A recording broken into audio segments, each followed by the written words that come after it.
Homer, a blind poet, in the 8th century BC, composed a poem that would stand alongside the Odyssey as the twin pillar of Western literature. That epic poem is the Iliad. Spanning 24 books, it is a war story about the siege of the city of Troy, pitting the invading Greek armies against the defending people of Troy, or as you probably know them, the Trojans. A brutal tale of gods, kings, and warriors fighting for glory in the Bronze Age. But if you read it closely, you realize that Homer was writing a psychological study on how human beings function under extreme pressure. We tend to think of the heroes of the Iliad, men like Achilles, Hector, and Diomedes, as fearless figures who never doubted themselves. But the text tells that these men were not immune to fear. They panicked, they wept, they froze, and they ran away. Today, the battlefield has simply shifted from the plains of Troy to the boardrooms, businesses, and relationships of the modern world. Human technology has changed, but the biological reaction to stress has not. So if you find yourself freezing in the face of a difficult task, or waiting to feel ready before you act, you are fighting the same battle that these heroes fought 3,000 years ago. So join me as we dive in together and take a look at the 8 ancient laws for doing hard things, and how to apply them in the 21st century, all from the philosophy of the Iliad. Law 1. The Achilles choice. Achilles, the central figure of the poem fighting from the invading Greek side, spends a huge portion of the story sitting in his tent, refusing to fight. On the surface, it looks like he is just angry at his commander. But deeper down, Achilles is tortured by a choice. He is the only hero in the text who knows exactly how his life will end, and he has to choose between two mutually exclusive futures. His mother, the goddess Thetis, reveals to him the twofold fate. She tells him that his life can go one of two ways, but never both. Option 1, go home, marry, have children, and live a long, happy, peaceful life, but be completely forgotten.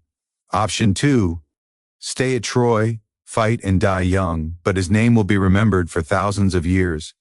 For a long time, Achilles is paralyzed because he wants both. He wants the immortality of the warrior and the longevity of the farmer. But the turning point comes when he stops negotiating. He realizes that meaning is expensive, so he chooses the short, glorious life.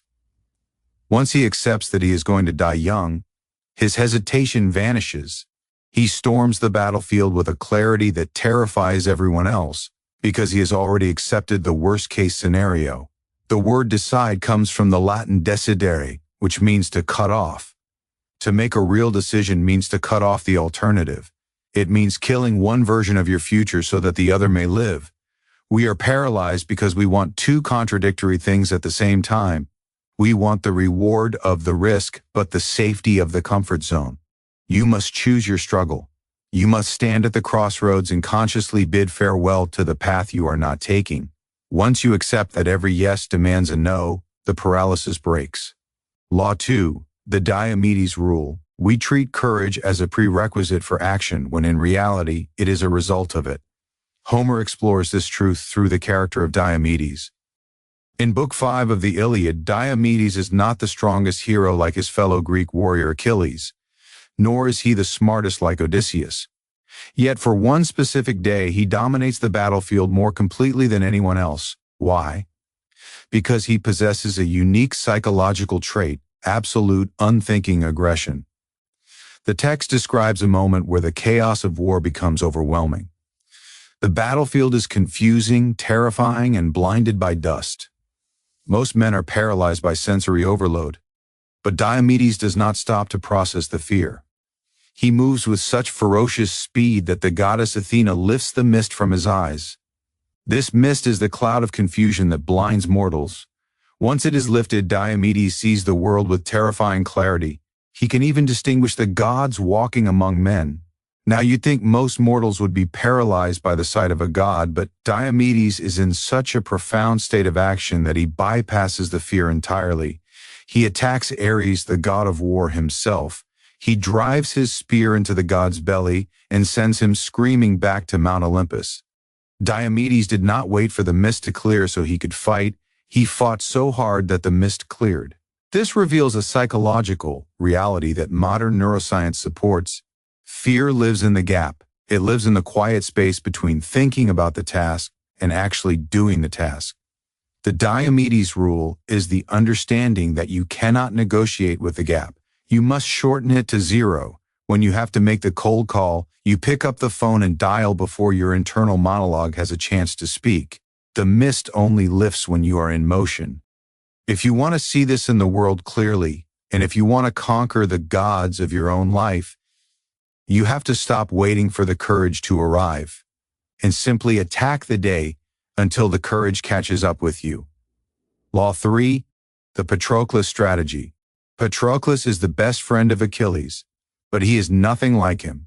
While Achilles is a ruthless killing machine, Patroclus is described as kind, gentle, and empathetic. He is a healer, not a destroyer. But in Book 16, the situation becomes desperate. Achilles refuses to fight due to his wounded pride. And without him, the Trojan army breaks through the Greek defenses and starts burning the ships. If the ships burn, every Greek soldier dies. Patroclus knows he has to act. He also knows the truth. If he runs out there as Patroclus, he will be ignored. So he begs Achilles for his legendary armor. He puts it on, along with Achilles' famous horsehair-crested helmet. And the moment he steps onto the battlefield, something miraculous happens. He doesn't just look like Achilles, he starts fighting like him. The Trojans panic, believing the invincible hero has returned. Patroclus performed feats of strength he never could have achieved as himself, simply because he was wearing the identity of a hero. Studies show that if you put people in a doctor's white lab coat, their attention span increases. If you put them in a formal suit, their negotiation skills improve. The mask doesn't just change how others see you, it changes how you see yourself. It signals to your brain that it is time to switch modes. So the next time you're facing a high-pressure situation yourself, say a negotiation or a public speech, do not go into it as your default self. Your default self is full of doubts and insecurities. Instead, use the Patroclus strategy. Create an avatar, put on the armor. This might be literal, wearing a specific power suit or a watch that makes you feel formidable. Or it might be mental, like adopting a persona, for example, a fictional character best suited to that role. Wear the mask until the job is done, and often you will find that by the time you take it off, the courage has become real. Law 4, the Odysseus anchor. In Book 2, Homer writes that a false rumor spread through the Greek camp that the war was over. The reaction was immediate. Thousands of men dropped their weapons and stampeded toward the ships, desperate to go home. They weren't leaving because it's the right strategic move. They left because everyone else was running. But in the middle of this chaos, one man stood completely still, Odysseus. He realized that if they got on those ships, everything would be lost. He grabs the royal scepter and charges into the mob. He physically stops commanders and shouts at them to regain their composure. He beats soldiers who are screaming. He acts as an anchor in a storm. Single-handedly, he stops the rush and forces the army to face the war. This is the concept of the Odysseus anchor. In any difficult endeavor, whether it's a bear market in crypto, a round of layoffs at your company, or a shift in your industry, there will be a moment when the mob runs to the ships, your friends will tell you it's over. The collective vibe will be one of surrender. This is the most dangerous moment for your potential. You will feel a biological compulsion to join them, because running with the herd feels safe. But the Iliad teaches us that safety is often just a slow form of failure. So to apply the Odysseus anchor, you must identify the moments where your emotions are not yours, but reflections of the crowd. So when you feel the urge to quit, ask yourself, am I quitting because my strategy failed? Or am I quitting because everyone else is scared? The ability to stand still when the world is in chaos is a superpower. When the mob runs to the ships, the hard thing is to plant your feet, grab the scepter of your own judgment and stay the course. Law 5. The Sarpedon contract. Homer introduces us to Sarpedon, a king and ally of the Trojans. In Book 12, Sarpedon is about to lead a suicide mission to storm the Greek fortifications. The air is thick with arrows, heavy stones are crushing skulls, and death is almost guaranteed. In the middle of this chaos, Sarpedon turns to his cousin Glaucus and starts talking about dinner. He asks a simple, haunting question. Glaucus, why do our people back home give us the best seats at the banquet? Why do they fill our cups with the finest wine? Why do they give us the best cuts of meat and look at us like we are gods? A lesser man would have answered, because we are royalty, or because we deserve it. But Sarpedon sees the truth. He answers his own question. We get the best food and the best seats specifically because we stand here in the front line where the fighting is the hottest. And in that moment, Sarpedon realized that his life is a transaction. The luxury he enjoys isn't a gift, it is a retainer fee. The comfort of the palace is the currency used to pay for the terror of the battlefield. He accepts the wine, so he is contractually obligated to accept the war. To take one without the other would be theft. This is the Sarpedon contract. It is the understanding that your benefits and your burdens come together, and you can't separate them. The pressure you feel isn't a sign that something is wrong, it is the evidence that you have taken on something meaningful. So when you feel overwhelmed, conduct a privilege audit. Look at your plate. Look at the freedom, the money, the trust, or the love you have in your life. That is the wine. The difficult conversation you have to have today, the late night you have to work, the crisis you have to solve, that 5 a.m. alarm clock, that is simply the price, the war. If you want to keep the best seat at the banquet, you have to stop complaining about the heat. You don't get to eat the meat and then run from the bill. Law 6, the Ajax grind the Iliad, teaches us a brutal but necessary counter lesson. Sometimes, victory does not look like conquering the world. Sometimes, victory just looks like not dying. Homer embodies this gritty reality in the character of Ajax the Great. Ajax is different from the other heroes. He doesn't have the flash of Achilles or the cleverness of Odysseus. He rarely receives help from the gods. He is a giant, silent workhorse. And in Book 15, he faces the darkest hour of the entire war. The Trojans have broken through the defenses. They are swarming over the walls and have reached the Greek ships with torches. If the ships burn, the Greeks have no way home. They will all be slaughtered on the beach. Ajax ends up standing alone on the deck of a ship, wielding a massive pike, fighting off the entire Trojan army by himself. But eventually he starts to tire. He is sweating, he is bleeding, and he is outnumbered. He isn't advancing, in fact, he is slowly being pushed back, inch by inch. He isn't winning in the traditional sense. He is just surviving. He shouts at the Trojans, "Come closer," and physically shoves them off the hull. For hours, his entire existence is reduced to a single, ugly metric: keep the fire away from the wood. He knows he can't kill them all. He knows he can't win the war today. His only job is to be the wall. His job is to endure the pressure long enough for the others to regroup.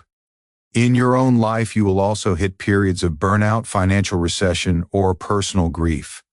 The lesson from Ajax is that you must learn to respect the defensive game. When your business is hitting a recession, you don't need to try and 10 times your revenue. You just need to stand on the deck and make payroll. Survival is a form of success. Holding the line is a form of victory.